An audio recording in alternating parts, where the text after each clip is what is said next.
Well, good evening and welcome. Welcome to the University Parish of Christ, Son of Justice and the Chapel and Cultural Center at RPI. Welcome to everybody who's joining us on our live stream this evening as well. My name is Father Larry Rice. I am the chaplain here and delighted to have you with us this evening. Our speaker tonight is Sister Pat Connick. She is a Dominican Sister of Peace. And I have some relatively deep connections to the Dominican Sisters of Peace. When I was at Ohio State in Columbus, Ohio, they have a very significant presence there. And I got to know a number of the sisters there. And some of my Paulist brothers were resident in their senior resident facility there. And so I'm always grateful for those sorts of connections. I also got to know the Dominican Sisters of Peace during my time as vocation director for the Paulist Fathers. That was a chance for me to get to know vocation directors from communities from all over the country.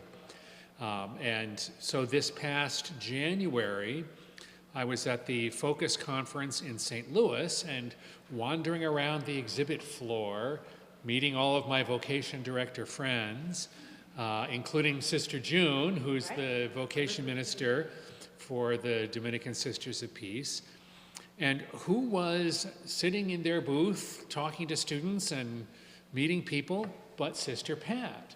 And we started talking about our ministries and what we do, and I mentioned that I was here at RPI, and then Sister Pat told me that she's a PhD in chemistry and teaches on the university and high school level.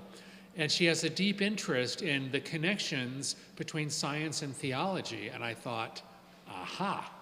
And here I am. And here she is. So we are delighted to have Sister Pat with us this evening. So please join me in welcoming Sister Pat Connick.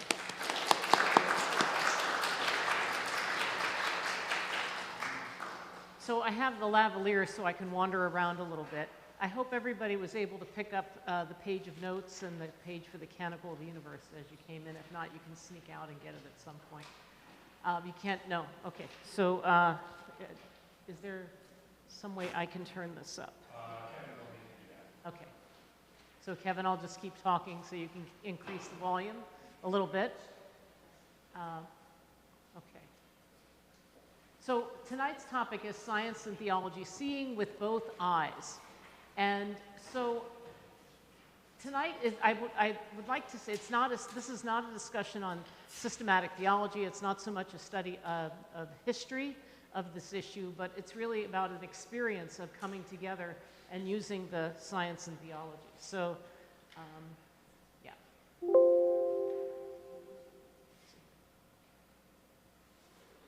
not sure. Excuse me just a second.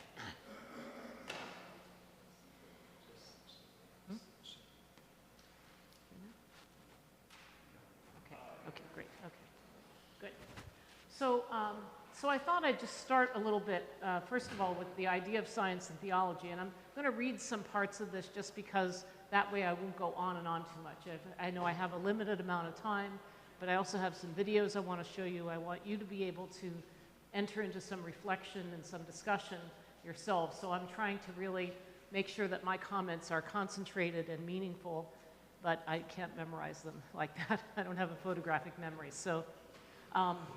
But when I was growing up, I'll just tell you a few stories. When I was growing up, my peers questioned me about how I could subscribe to both science and religion, since they held a contradiction as their main experience. But I experience a great harmony between the two, and it's beautiful. There's no conflict for me, and when I was young, I couldn't explain why, beyond my great love for each one.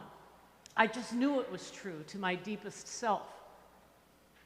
So, later on in my life, people would say to me that they could see in my person how to hold the truth together of the two without forcing them and without causing problems. And in the case of some of my students, 40 years after I had the same initial conversations, they have said my example of holding the two together in a loving way has convinced them that it is possible and life-giving. But now they are now too convinced about this harmony.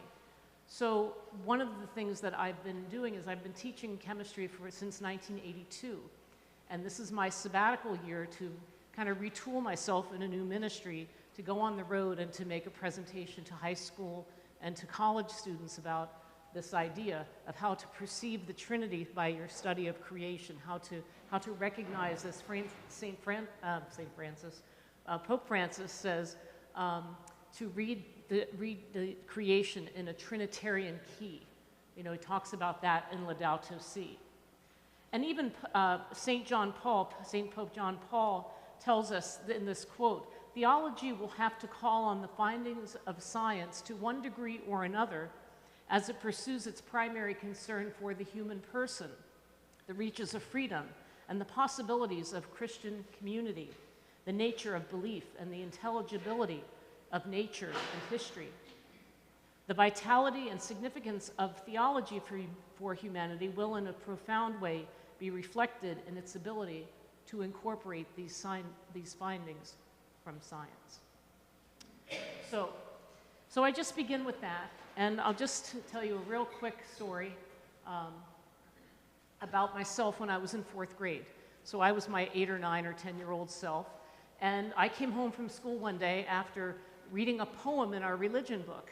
And this poem has said PS8 on the thing, and I didn't know what that meant, because at that time we weren't reading the Bible, right? So I said to myself, oh, I just love this poem. You know this poem, oh, Lord our God, how marvelous your name in all the earth. And when I came home and I told my mother about it, she said, well, honey, that's very exciting. And I said, well, yeah, I know, it's just so great, because I love astronomy. I love astronomy, and I was going around, you know, quoting astronomy, as you know how 8, 9, and 10-year-olds are. You get onto something, it's like you're latched onto it. It's like a bulldog, right? You're just going to keep going for it, right? Anyway, I knew lots of facts and everything.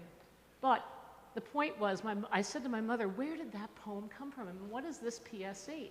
And she said to me, well, there are 150 of these poems. I said, what? Show me where it is. And that was my first experience with the Bible. So it was kind of back and forth. You know, those weren't the days of a lot of, we read, of course, scripture at Mass, but we didn't have, you know, we didn't use the Bible so much at home at that time. So, but that was one of my little introductions to science and theology. But I don't help. It's not advancing. Oh, okay. So how do I look at science? First of all, can I just see the hands of how many of you have studied some kind of science significantly? Okay, so it's a fair number of people. I know, so I'm not going to speak just to the scientists, but there are some extra things in here. And one of these is I want to talk about a voltaic pile and how science and theology are like my voltaic pile, all right? So you know in a voltaic pile you have the alternation of dissimilar metals, and for me, my experience of science and theology produces this creative energy, almost like the voltage that neither one by itself can, but with that and under the right conditions, you get an extraordinary phenomenon. And so you can say, well, you know, if science and religion are so different, you know, how can they be held together? And I think the very difference in the two is essential to their pairing and their creative power, just like a battery can only be made from dissimilar metals like copper and zinc. So this is an example of the kind of using science, an image of science, to make a point about what's a wisdom or a truth in theology. You know, and people did this all the time in our agricultural cultures. We've gotten away from some of the maybe some of the experiences with the land. So have that part.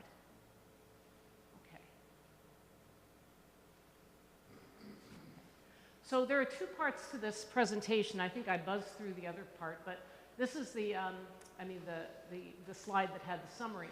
This is the first half, so to speak. And we're going to start with creation and community. Because when I'm talking to young people, many of them see a spirituality in creation. They're attracted to that. I want to start where they are, okay? So we're going to talk a little bit about science, a little bit about the universe story describing our evolution, and we're going to look at 3 examples of things from different sciences. One is flocking, One is about the formation of the moon, and the last one is about bond formation. Obviously, I had to get some chemistry in there somewhere, right? So we have that as well. And then there'll be a chance for you to share. And once we do this part, then we'll go back and I'll introduce the idea of how that's connected to the Trinity and how that helps us to fall in love with the Trinity even more deeply, okay? So let's get started.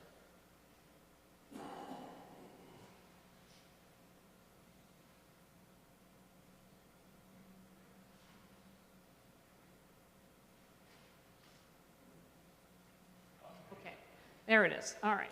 So, I'm not going to read all these off to you, but there are all different kinds of scientists, right?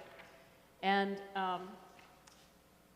when you think about it, historically, science has taken things apart to see how they work, right?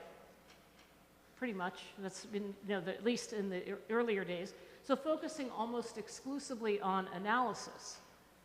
And I would say now it's time to, so you can look at something like biochemistry, and everybody's trying to figure out the mechanisms by which biochemistry work, and how, the enzymes and how each part operates, right? But it would be just as easy to turn yourself around and look at it from the other direction, and to contemplate how the parts come together to make a whole, with greater identity than the parts. The sum is always more than the whole is always more than the sum of its parts, right? So just like it's a community created at a particular level in the universe, and by incorporating this new cosmology, which has come into the fore in the 20th and 21st century, with its much greater sense of synthesis and learning how to pray with that, we will not only strengthen the many communities of which we're a part as we learn more about thinking about synthesis and how things are put together, we will have rediscovered the book of creation, reminding us that our primary concern for the human person must evolve to include all of creation, because all of creation is sacred to God. None of us is independent of another. We're all in a grand exercise of interdependence. So, and again, this is what Pope Francis means by reading creation in a Trinitarian key. So, okay. I know this is my first I have two scary slides. This is one of my scary slides in the sense that it's very busy. You don't have to worry about reading the part on the left, but this is a diagram that I came up with on the right to describe the universe story in a flow chart. All right? And I'm not going to look at all the parts, but I just want to mention that at the top, give you an orientation. We have the Big Bang up here with energy. And then we come down through here, and eventually we get to stars, and everybody knows about the stars, right? And when I was doing this, I tried to make a linear flow chart, just from A to Z, right? I've been writing a book, and I wrote for about 1.5 years. And I was very happy with what I was doing. And I got to this point, and I said, it's not going to work, because stars do two things. Stars can be brought together by the gravitational force, and then start their nuclear fusion process and start to shine. And this is stars and later generation stars. Or stars can, what do I say? Stars can come together, and that's at the first level, but then after they've come together, excuse me, I got too far away from the screen again. The stars begin to come together and make galaxies on the one hand because of gravity. But on the other hand, all of those elements that are created by the stars, which is its own long story, all of those elements, like in supernova, they create crystals and molecules and other kinds of combinations of metals. So because of electrostatic forces that bring them together. And so this necessarily has to branch, but when you do that, and it took me a whole day of sitting and crying about the fact that it didn't work the other way, you get something remarkable. I never intended this, that actually mirrors what we have in Genesis, although I'm not saying that Genesis is a description of things, but I think there's an archetypal knowledge out there about things. On the left hand of the diagram, you see this thing about the non-living parts, the rocks and the water and the air. And on the right, you see mostly about the parts that become living over here. And when you put those two parts together, the living and the non-living, you get ecosystems. So instead of the galaxy turning out to be the most complex thing in the universe, it's an ecosystem, which is remarkable because they're localized, but it is one of the most complex thing in the universe. So, and if you think about each one of these little rectangles, they correspond to a science. So for instance, we have the solar system and the planets as the solar astronomy. We have the Earth-Moon system and the whole thing here about Earth science right here.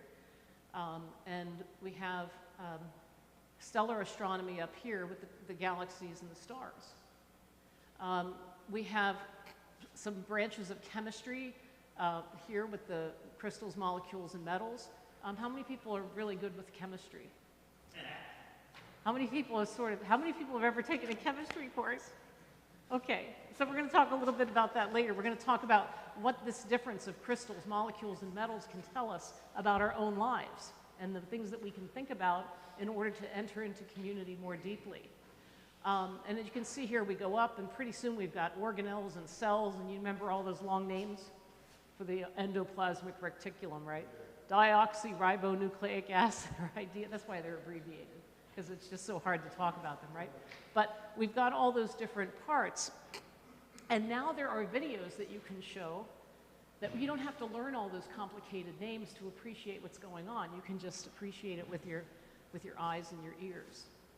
So this is the schema, if you will, for what we're going to be talking about. This is basically the universe story put into a flow chart for the purpose of writing a book. And everybody picked up one of those canticles of the universe, right?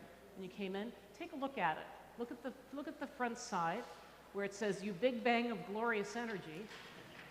That's the top of the chart right here. And you can see how that mirrors that. When you read each one of those paragraphs or strophes, you'll understand you're in a particular science. And that's the lens that you can use to look at that layer of creation, okay? So anyway, that's inspired by Daniel, by the canticle in the book in Daniel about the way the Israelites understood creation. And so, we come to the next part.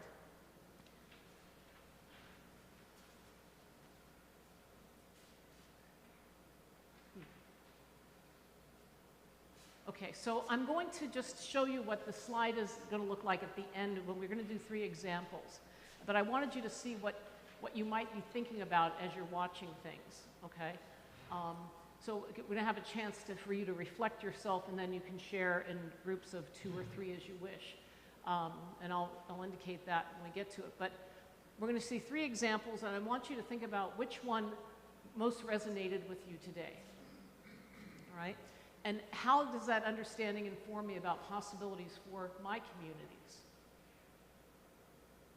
Where might I glimpse the presence of my community in nature? Or think of an example on your own, you can do that. Or name a gift, a thought, an insight, a feeling, a sensation, a memory that you might want to take home with you today. So just notice what happens as you're watching the examples and receive the gift that you're receiving from this experience today, because it may give you some food for thought. And as I said, first you'll ask yourself, you'll do an individual reflection, and then you'll have a chance to share for a few minutes with another person back and forth, okay? Sound good? Yeah, okay. This is very interactive, okay. The wrong way.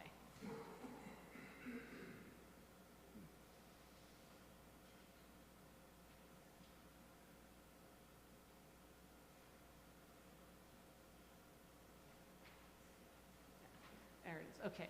So this is the first sample.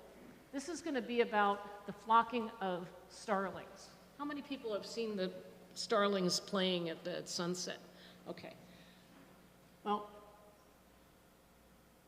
let's see here. We're just going to look at a couple minutes of this video. And again, you don't have to analyze it. Just enjoy it and see what comes up in your mind and heart.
he's happy. The dog is there, right? Yeah.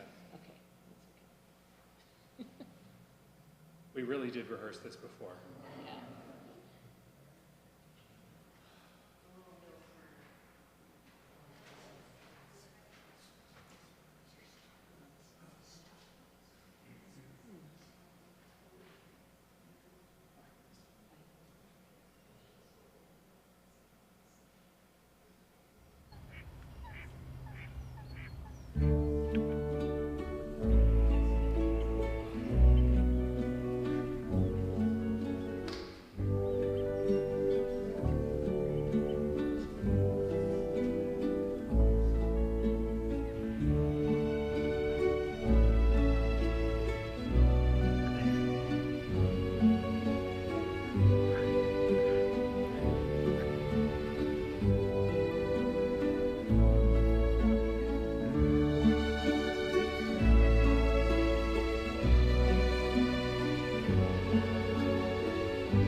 So what I wanted to say about that, just a little bit to say about it in case, because sometimes it's good to get lost in it, right? It's perfectly fine. When you look at this video, you say, well, gosh, how do they do that without crashing into each other, right? And of course, people who have studied flocking have studied this phenomena. And it turns out they only pay attention to their 4 or 5 closest neighbors. That's all. But every single bird is watching out for 4 or 5. There's an interconnectedness among them. The blackbirds have no idea they're creating such a beautiful structure, right? I'm sure they do sense. You saw that one odd bird on the outside. That's to help them. It's a predator. It's confusing the predator by this, makes them look so much bigger, right? There are lots of reasons why they do it. But the amazing thing is they're only paying attention to their 4 or 5 nearest neighbors. So the question is, in my community, if I one day just decided I'm going to try that model of just paying attention to the 4 or 5 people that are closest to being around me, I bet that would have a significant impact on my life too. And it would create a certain beauty wherever I am that wouldn't be there otherwise. So for me, that's something to meditate upon, and you'll be able to share something, maybe you saw something else in it, right? But the birds together certainly have a beautiful relationship. Okay, so we could pray this. This is one of the versions from the Psalm, and you can read it from the screen if you'd like. If you wouldn't mind just saying, "Bless the Lord." I'm going to keep you awake after supper. That was a great supper tonight, right? But you know what happens after you start digesting? It sends all the blood to your stomach and makes you tired, right? So I'm going to ask you to just say, "Bless the Lord," wherever it starts, and you can start it with me. Okay, on the count of 3, we'll just start, and we'll pray this as a way of recognizing these relationships. Okay, so 1, 2, 3. Bless the Lord, all you collectives of animals. Herds of deer and giraffes, bless the Lord. Swarms of bees and butterflies, bless the Lord. Flocks of geese and sheep, and birds, bless the Lord. Clouds of gnats and grasshoppers, bless the Lord. Prides of peacocks and lions, bless the Lord. Schools of fish and beds of oysters, bless the Lord. Praise and exalt God above all forever. And indeed they do. And this is one of the things that they do that makes them so magnificent. It's one of those things. Okay, so now we have a second example. That was a lovely example, right? Very comforting. You know, some people said to me, I love the way you put back Pachelbel's Canon, picked something with Pachelbel's Canon. It makes me think of a wedding, it's all very lovely. Well, brace yourself for this next example because it's about destruction, okay? And, but there's a point to that too. So, and this is about the collision that formed our moon, all right? So I'm just going to have, thank you, Larry, for doing this. Sure. Play this clip starting here for just a couple of minutes. I just want to preface it by saying the first 5 minutes talks about how they brought back rocks from the moon in the late 60s and 70s and how that material has given us evidence that there is a similar composition in the surface rocks on the Earth and on the moon. And that's what prompted this model that's discussed here. A virtual laboratory to test how the outcome depends on things like the size of the impactor, the impact speed and angle, and use the overall results to assess the likelihood of forming a moon like ours. So we're simulating this final large collision with the Earth. From the perspective of someone on the Earth at the time, what you would have seen is an enormous object approaching the Earth. Many, many, many times larger than the full moon in the sky. It would have hit the Earth at an oblique angle.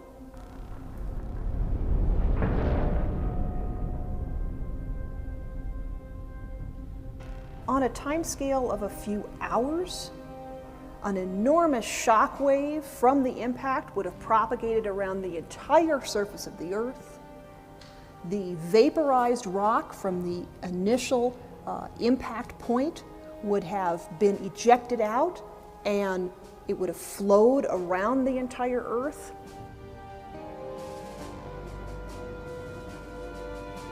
And the Earth would find itself enveloped by a thick atmosphere, but not like an atmosphere we know today. This would have been an atmosphere of vaporized rock with a temperature of more than 5,000 degrees.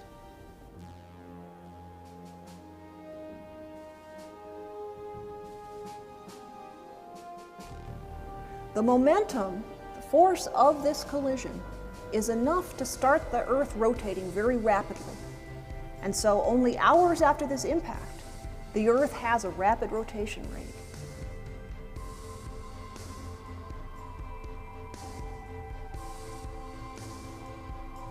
Now we think on a much longer time scale of about 100 years. That disk will cool, the vapor will condense, and out of that disk, through collisions within the disk, the moon would have grown and accumulated.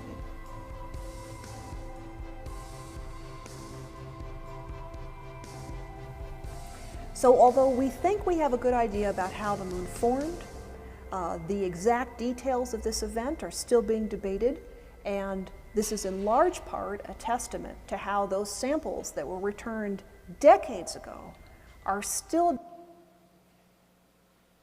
So I would just like to say this about this particular video, that this teaches me that destruction can sometimes lead to new life. This is the Paschal mystery in space. If the parties can stay in some relationship to one another, even after a terrible thing like collision that just seems to tear them apart, I feel something visceral in my stomach every time I see the video. This fiery beginning we see here led to the tides in the ocean and the tilt of the earth to make our seasons. And so I ask, what good might emerge from our communities if we do not abandon one another? See? So that's another kind of lesson from nature. It's a little bit, maybe a little harder to swallow. It's not nice and pretty, and it's very jarring and unsettling, but it can lead us to a new place. Now this is just about one line in this phrase here. There are lots of other examples of different types of lessons about community that you can learn from these aspects of the earth. But we're just going to read the whole thing. And again, if you want, you can just say bless the Lord, or you can read it with me. Either way works great. So let's start. Bless the Lord, our planet Earth. You partner moon that drives our tides. Bless the Lord. Our sun, source of all our energy. Bless the Lord. You magnetic field of the core protecting us from the UV radiation of the sun. Bless the Lord. You seasons of hot and cold, and in between, bless the Lord. Praise and exalt God forever. And I thank you for your help with the videos, because I think that's the last of them now. So Okay. Do you want me to advance the slides? Are you okay with the if you clicker? think it'll work better from there. Let's try that. Let's try it. Okay, Okay. good.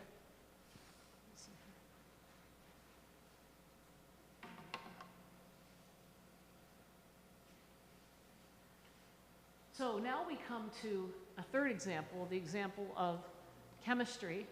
And I just want to remind you about a couple things in chemistry. That sometimes when compounds are formed, or when combinations are formed, you have ionic bonding, where you have it's all about the electrons. Everybody thinks chemistry is about the elements, but it's really about those outer electrons doing their thing. And when they're transferred, then you get ionic bonding. When they're shared, you get covalent bonding, which leads to molecules, so sometimes it's called molecular bonding. And when you have metals sharing their electrons in a sea of electrons, then you get the metallic bonding. Okay, so there are several different ways of doing this. And I would just invite you to close your eyes, and I'll read a theological reflection on chemical bonding.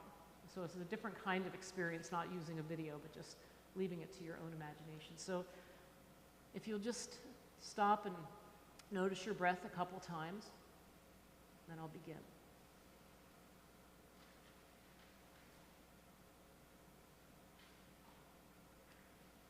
Chemistry describes the connections, or the bonds, among atoms.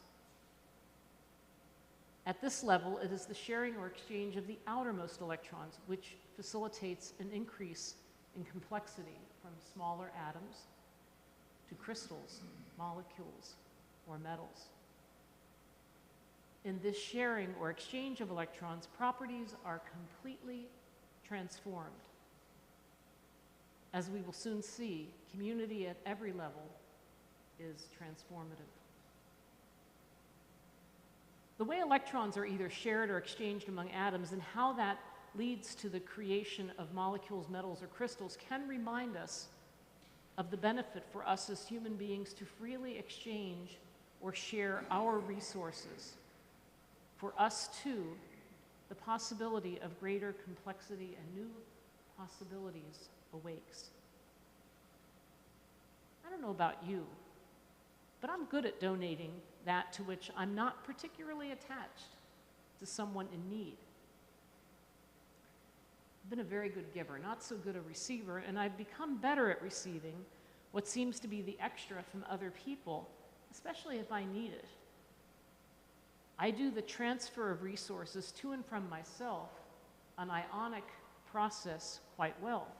For me, it's straightforward to imitate the formation of crystals in ionic compounds.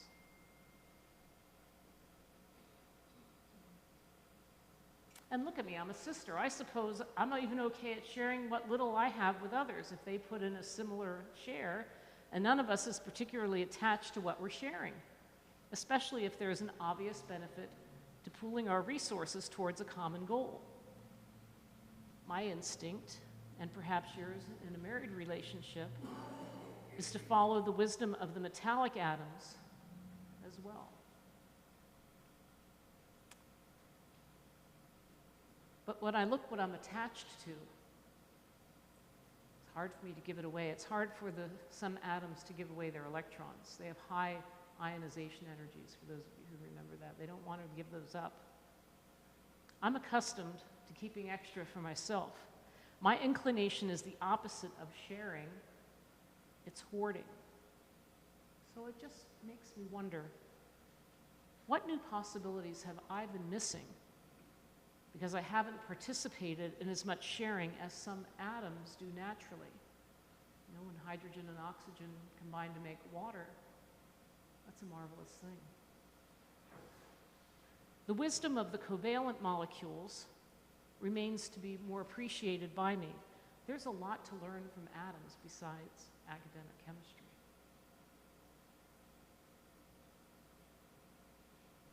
I'll just leave you with that for a moment and listen to the wisdom you hear for your own life there.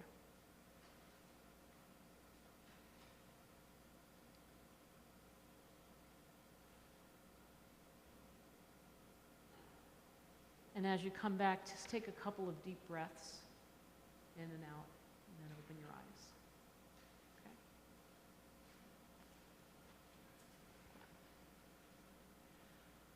So this is from the song, Come With Me, Baby.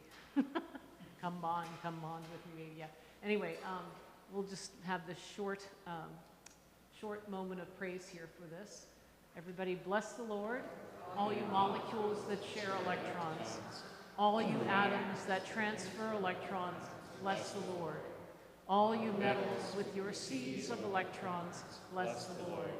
Praise and exalt God above all forever. I think the next slide is about the sharing and the reflection. So if I just put that up, you can just, it's the next slide, I put it in there twice. So. Yeah, there it is. Okay. So here are the questions again. I'll just give you a few moments, and then when the time comes to share, I'll let you know, okay? So just take a few moments to get in touch with what you've experienced so far this evening.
And now in pairs, if you would, ideally pairs, or three if you need to, please share what you've learned with the other person back and forth. And then if you really come upon something you think everybody should hear, at the end we have questions and answers and things that are really important to share.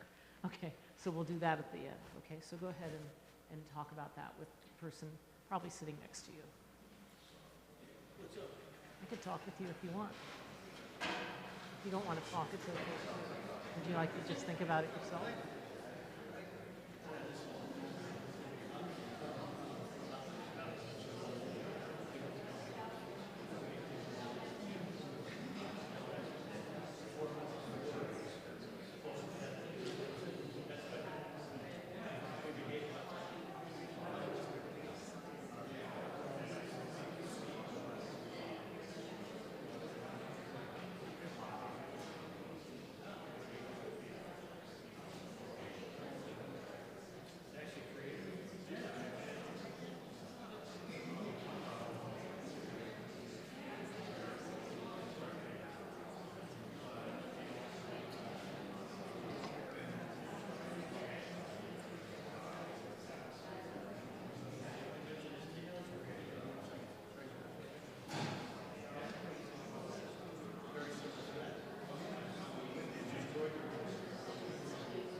So I hope that, I know you, it sounds like you could probably keep going for a little while, but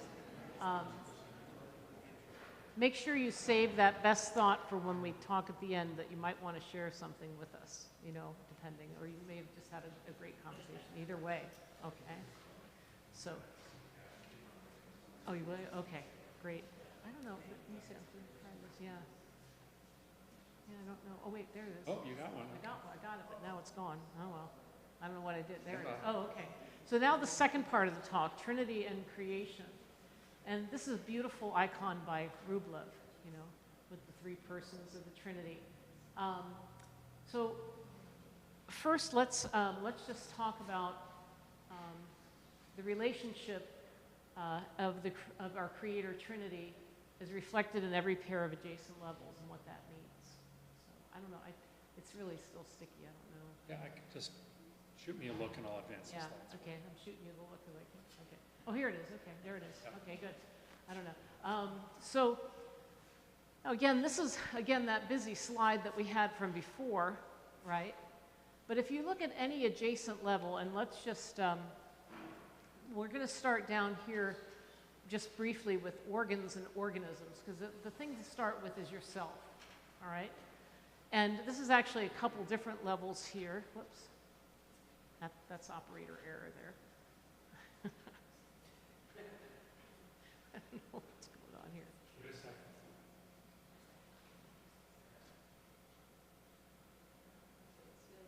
Should come up to the other slide.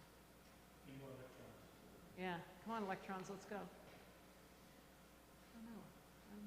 You may have to, thank you. You may have to advance that more yet. So, but it's going to be a little while, so we'll spend a little while on this slide. When I look at creation, I see that our Trinitarian God is reflected in the relationship that exists between the creatures or between the different levels. So for instance, for me, there's an imprint of the Trinity in how my organs combine to make my body, or in how the tissues combine to create the organs. Those are the things that are a little bit easier to think about because they're closer to home, right? So there are these interactions between every level, and it's the sense in which the way that the communion which exists in the Trinity is imprinted in creation. And so I just would like to, and this is something you have in your handout, so it's the back side of the handout. If you need to follow along, you can just listen, but I'd just like to read this. And like I said, if you like it, you'll have it.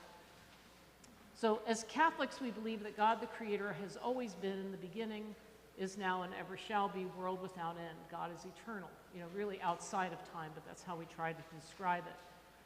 So we say that, as I said, God is beyond time. The universe, in contrast, has a beginning, we think, a present, and presumably an end, we don't know. Yet we believe God is in both, and so here's my 2 cents worth about that. The generative life of the Trinity, Father, Son, and Holy Spirit, overflows in a creative act making the universe, not all at once or in 7 days as described in Genesis, but in a continual outpouring within space and time, in what we call today an evolutionary way. But you can read about this in the Catechism. It talks about God continuing every moment God is willing the universe to be, or otherwise it would go out of existence. The creation of the universe is described by my brother, Dominican mystic Meister Eckhart, as ebullient, literally boiling over. Remember the ebullioscopic constant? If you took chemistry, you'd remember that. But chemistry, creation bears the imprint of the Trinity, as it is birthed from the hand of God into space and time. And how can we tell? I truly believe that the relationship or the sense of community found within God's own self is the foundation of the universe too. For the universe is the handiwork of God. The language of, they call it holon theory, describes this best. The wholes are made of parts, which themselves are wholes made of other parts. And so I just want you to think with me what example that I started with. We humans are made of organ systems. And those organ systems are made of tissues. The tissues are specialized combinations of cells. And the cells are made of organelles. The organelles are made of biomolecules. The biomolecules are made of a variety of atoms, which came from supernovae explosions. So we in Earth are stardust. It's really true, but it's how many layers back? 1, 2, 3, 4, 5, 6, 7, 8 layers back, which come from stars, which came from atoms of just hydrogen and helium. So we're working our way back up this branch here, which are made from composite particles like protons and neutrons, which are made of elementary particles like quarks and electrons, which come from, some kind of energy at the beginning. But it doesn't, the point is, every time you look at this, you see a community, you see layers. It's like a Russian nested doll, or like an onion. You just keep peeling layers back. God is so near to us in all these layers of ourselves. And we humans are parts of larger human communities, like families, and we have business associates, clubs, sports teams, schools, all these things, which are part of local ecosystems, which are part of the Earth, which is part of the solar system, and that's part of the galaxy, and that's part of the universe. So you have this multiplication of layers where there's an opportunity to look and see what kinds of community there are and what we can learn from those. So having said that then, and I think it's time for the next slide now. This part that's really the crux of this part. What I'd like to do after this is just make these final comments on this part, and then we'll do some more praying with it, okay? And these are all prayers that I've written for these occasions. So we have these interactions are what a scientist tries to describe and explain, but we can use them for another purpose because we see by faith the presence of God in those communities. And the truth in science can be the basis of how we form our own communities. And we can read the book of creation. St. Bonaventure talks about this as the church and the other church fathers before him did. But here's the part at the bottom. We may even begin to understand more deeply how where we are on earth informs us about whose we are, which is God's, and how what we do in our own communities can reflect the glory of God. I'm just going to give you a second to look at that again. And if you feel like it, you can say it with me. I think it's really important. So we may even begin to understand more deeply how where we are, earth, informs us about whose we are, God's, and how what we do in our own communities can reflect the glory of God. Okay. So we have this final prayer experience, and then we'll have a chance to wrap up, and we'll do questions and answers and anything that must be shared at the end. The title I gave for this is We Are Made in the Image and Likeness of God. We're imago Dei. That's what we're talking about here. The divine image, a communal life. You know, we're not divine, but God draws us into God's own self, right? So I think for this, I'd like to read the parts that have the lowercase letters. And anytime you want to jump in with the other ones, you can do that, and we'll just keep it rolling, okay? I wrote this for Trinity Sunday. So why all the fuss? Why all the attention to this mystery? Because relationship is the life of the Trinity and our own. God is about community, and so are we. Our communion and mutuality is a reflection of the life of the Trinity. It calls us to choose time for and with one another. God is about community lived with presence to one another. So are we. The Trinity calls us to listen and to speak with respect to one another. God is about community lived with attentiveness. So are we. The Trinity calls us to commit ourselves to one another for the common good and the building of the reign of God. God is about community lived through commitment. So are we. And Jesus understood himself not in isolation, but in communion with the Father and the Spirit, with his disciples and friends. We too understand ourselves in the context of community. As we interact with one another, we discover who we are. God is community lived with self-revelation. So are we. Trinity exists by means of love. We ache to be loved and to love. God is a community of love. So are we. We are made in the image and likeness of God, the divine image, a communal life. So when the psalmist asks, what are human beings that you're mindful of them, mortals that you keep them in mind? We answer, we are made in the image and likeness of God, the divine image, a communal life. We are made, as the song from Proverbs 8 reminds us, by the hand of God, by a creative act accompanied by wisdom. We are made in the image and likeness of God, the divine image, a communal life. Is it any surprise then when we read from the Gospel of John 16, when Jesus must leave us, he gives us the Holy Spirit as our guide, as an outpouring of love to us. We are made in the image and likeness of God, the divine image, a communal life. With this gracious gift of the Holy Spirit, may our lives together more clearly reflect the awesome communal beauty of the Trinity. We celebrate this feast because it is our very life. In the name of the Father, and of the Son, and of the Holy Spirit. Amen. So I want to give you just one more chance to reflect on that, because that's a lot right there, okay? What I've done is I've gathered groups of 3 words, imagine that. And you can pick any one set of those 3 words and just think about it for a few minutes. And as we did before, I'll just ask you to share briefly with one another, and then we'll open things up after a thank you. We'll open things up for questions and a discussion and anything that must be shared. Okay?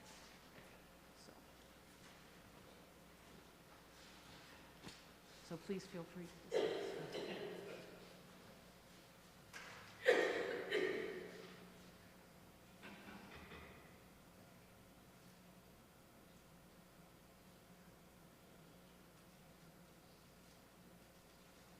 And when you're ready, you can start to share.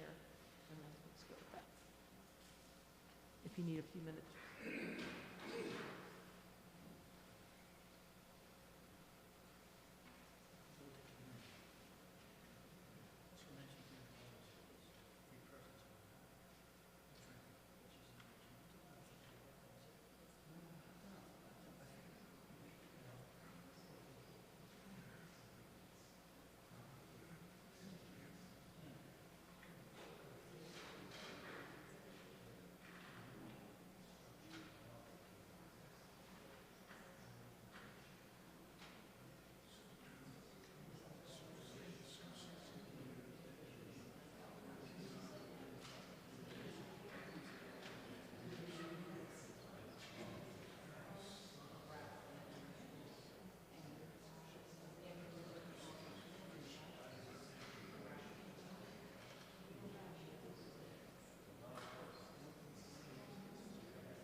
Yeah, if we ran out, that's good. That means we had more people than we thought we were going to have. So if you will shoot me an email or a text message, I can email you copies of those. Thank you.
Yeah, I think what I was, it's very close, okay. I think what I was getting at is that very often people think about God as if God is an item within creation. You know, and that's understandable if we relate to God as kind of a personal relationship. But God is not a thing within creation. God is the creator who exists outside of creation. And that's very tough for us to wrap our minds around, because that means that God also exists outside of time, because time is part of God's creation as well. And the more you start to, dig into what that means,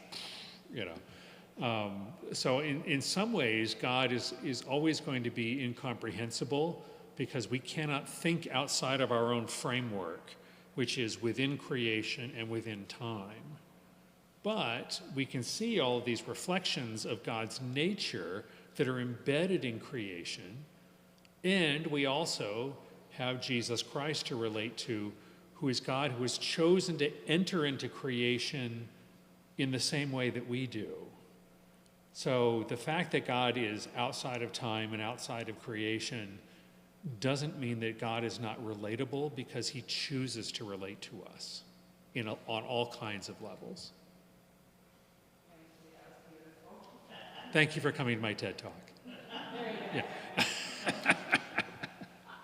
just add one thing to that. You know how when you recognize a painting from a great artist by their style? That's kind of the image that I'm using for this, that because God is so much about a community of persons, that it becomes reflected in the community of the book itself.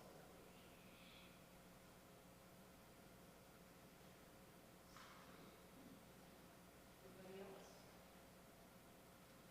Well, I just want to say thank you for your hospitality. I love this jumbotron. But more so, I love the sense of community that you have. So it's no surprise to me that you resonate with anything that reflects your understanding of that community. So I'm very grateful for the opportunity, and I hope it's not my, no, it won't be my last time. Thank you, Sister Pat. Thank you so much. If people wanted to get in touch with you, what is the best way to do that if they wanted to communicate with you? The best way to do that would be, I suppose, my email, which is pat.conick, and it's like Harry Connick Jr., right? C-O-N-N-I-C-K. You know it all. At, and I'm going to give a piece, O-T-P-S.org. So pat.conick at O-T-P-S.org. Great. Thank you so much, Sister. It's great to have you with us. Delightful presentation. Thank you, everybody who is with us tonight. I hope you'll be able to join us next week, when we will be with journalist and author Michael O'Loughlin about his book, Hidden Mercies, Stories of Courage and Faith in the Midst of the Fear and panic of the AIDS epidemic in the 1980s and 90s. Thank you so much for being here.